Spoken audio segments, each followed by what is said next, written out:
मानव रोगों के उपचार के लिए प्राचीन काल से ही विभिन्न प्रकार के औषधीय पेड़ पौधों का इस्तेमाल होता रहा है। ज़्यादातर औषधीय पौधे जंगली होते हैं, लेकिन कभी-कभी इन्हें उगाया भी जाता है। पेड़ पौधे कुदरत का दिया हुआ वरदान है, जो मानवीय चक्र में अपनी विशेष भूमिका निभाते हैं। इस क्रम में जो सबसे पहला पौधा है, यह है तुलसी का पौधा। बरसात में आप तुलसी का पौधा ज़रूर लगाइए। सावन में बहुत ही अच्छे से ये पौधा लग जाता है और इसको बीजों से उगा सकते हैं, इसकी कटिंग भी लगा सकते हैं।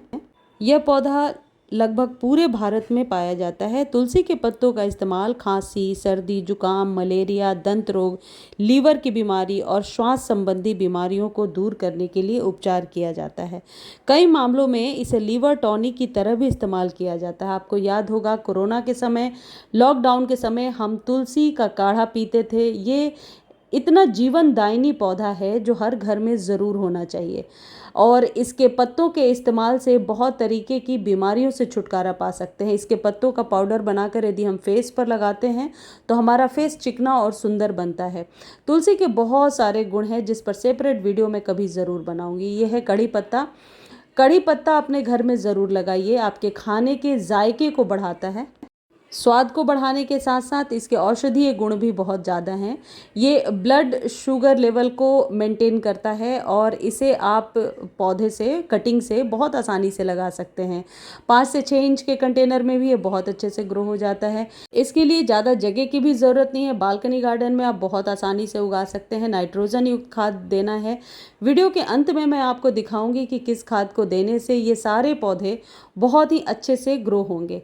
और ये जो कड़ी पत्ता है, इसे यदि आप पीस करके बालों में लगाते हैं या नारियल के तेल में डाल करके उस तेल को बालों में लगाते हैं, तो इससे बाल जो है आपके स्वस्थ बनते हैं। कड़ी पत्ता के और भी बहुत सारे फायदे हैं। यह है अजवाइन का पौधा, जिसे ऑरिगेनो प्लांट भी कहते हैं। इसकी 1 इंच की कटिंग भी मिट्टी में दबाएंगे तो नई जड़ें निकल आती हैं 1 सप्ताह के अंदर। इसके पत्तों में एक अजीब सी स्मेल होती है, जिससे गार्डन में रखने से छिपकली वगैरह भी नहीं आती है। और कई लोग उत्तर भारत में इसको बेसन में डालकर पकौड़ी बना करके भी खाते हैं। पाचन संबंधी जितनी भी प्रॉब्लम होती है उनको दूर करने में ये मदद करता है। इसके पत्तों को मुंह में डालकर इसका रस चूसने से आपको कॉन्स्टिपेशन वगैरह के प्रॉब्लम से या गैस के प्रॉब्लम से छुटकारा मिलती है। और इसे भी आप 5 से 10 इंच के कंटेनर में आसानी से लगा सकते हैं। ये अपने आप फैलता जाता है, और 3-4 घंटे के धूप में यदि आप इसे रखते हैं तो आप देखेंगे इसके पत्ते बड़े बड़े और चमकदार निकल करके आ रहे हैं। इसके लिए कोई अलग से आपको खाद पानी देने की ज़रूरत नहीं है। बरसातों में अभी आप ओपन में रख दीजिए, ये अपने आप पौधा फैल जाएगा। इसके पत्तों को यदि आप हाथ से टच करेंगे तो आप देखेंगे एक अजीब सी स्मेल आपके हाथ में आ रही है। यह है एलोवेरा। एलोवेरा के मेडिसिनल वैल्यूज़ तो हैं, धार्मिक तौर पे भी ये बहुत महत्वपूर्ण पौधा है। एलोवेरा आजकल आपने देखा होगा, एलोवेरा जेल हम बालों में लगाते हैं, फेस में लगाते हैं। एलोवेरा को डायरेक्टली आप तोड़ करके इसका रस बनाकर पी सकते हैं। शरीर की कई सारी प्रॉब्लम से भी छुटकारा देता है। एलोवेरा ज़्यादा पानी देने से ख़राब हो जाता है, क्योंकि इसके पत्तों के अंदर भी रस भरा हुआ है। यदि ओवर वाटर करेंगे तो पत्ते सूखने लगेंगे। एलोवेरा को आप 3-4 घंटे की धूप में रखिए और थोड़े बड़े कंटेनर में लगाइए, यानी कि 10 इंच के कंटेनर में ये बहुत अच्छे से ग्रो होगा। और ये है पान का पत्ता। इसके बारे में तो सभी जानते हैं कि पान के पौधे के मेडिसिनल वैल्यूज़ होने के साथ साथ ये धार्मिक तौर पे भी बहुत ही महत्वपूर्ण पौधा है, और कोई ज़्यादा केयर की ज़रूरत नहीं होती है। बहुत अच्छे से ये ग्रो हो जाता है। पान के पत्ते का जो पौधा है वो इस सावन आप ज़रूर लगाइए, बहुत आसानी से ग्रो हो जाएगा। अब इन पौधों की केयर कैसे करनी है ये मैं आपको बताती हूँ।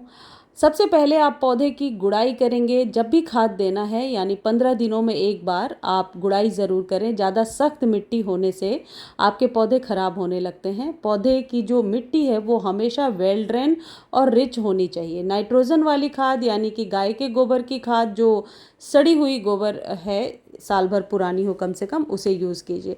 वरना दूसरा तरीका यह है कि गोबर के जो कंडे होते हैं, उपले होते हैं, उन्हें आप पानी में भिगो दीजिए। पानी जितनी ज़रूरत है उस हिसाब से ले सकते हैं। कंडे 1 या आधा ले सकते हैं। रात भर पानी में भिगोइए, अगले दिन उसके पानी को डायरेक्टली आप गमले में डाल दीजिए। ये आप अपने सभी पौधों के साथ करें, और आप इसे हर एक 15 डेज़ पर रिपीट कर सकते हैं। इसके लिए आप ये भी कर सकते हैं कि उपले को पानी में भिगो दिया, अगले दिन उपले को निकाल कर ऐसे ही रख दीजिए और उसके पानी को यूज़ कर लीजिए। वो उपला 1-2 दिन में सूख करके फिर ठीक हो जाएगा। 15 दिनों बाद फिर आप पानी डालिए और वापस यूज़ कर लीजिए। 3-4 बार यूज़ करने के बाद लास्ट में उस उपला जो आपके पास है उसे आप डस्ट फॉर्म में कर लीजिए और गमले में डाल दीजिए। ये फुल ऑफ नाइट्रोजन खाद होता है। इसमें ये सारे पोषक तत्व होते हैं जो आपके पौधे को स्वस्थ रख सकें, और इसका इस्तेमाल आप अपने सभी पौधे में कर सकते हैं। जितने पौधे मैंने अभी बताएं उनमें तो करना ही है, साथ ही साथ आप और भी सारे पौधों में ये जैविक खाद का इस्तेमाल कीजिए, आपको अमेजिंग रिजल्ट देखने को मिलेगा। मुझे उम्मीद है जानकारी अच्छी लगी होगी। धन्यवाद।